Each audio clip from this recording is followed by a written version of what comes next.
Give us a sense of, in addition to these errands that came up, sort of your daily routine. You'd have to leave school by, I believe, noon for a 3 o'clock game. What were some of the regular parts of your day?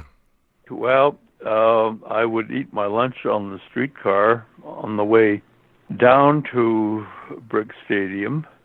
At that time, in my first year, the Tigers were only then getting lights for night games.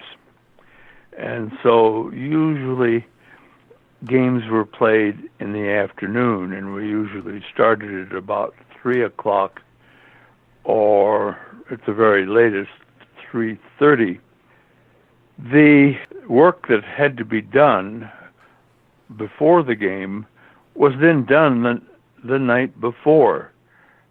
In other words, I would by the time I got down to the ballpark, all of the work, such as shining shoes and sweeping floors and mopping floors and putting new and dry uniforms into the lockers, had already been taken care of the night before, so that after a game, which would end at about 5:30 or 6,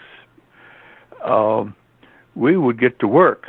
As soon as the ball players were leaving the clubhouse, we would start sweeping the floors, mopping the floors, putting all of their wet uniforms into the dryer.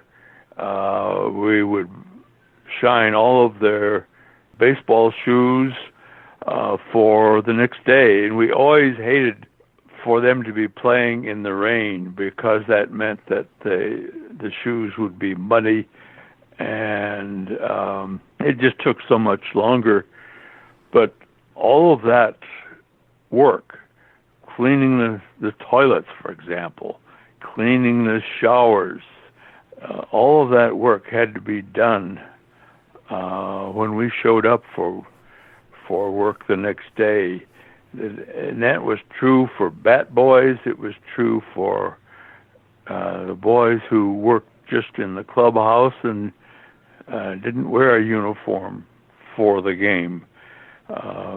So that meant that I got home at night after a day game, probably about 10:30 or 11 o'clock, and I was riding the streetcar from Michigan and Trumbull back to my where I lived on West Grand Boulevard.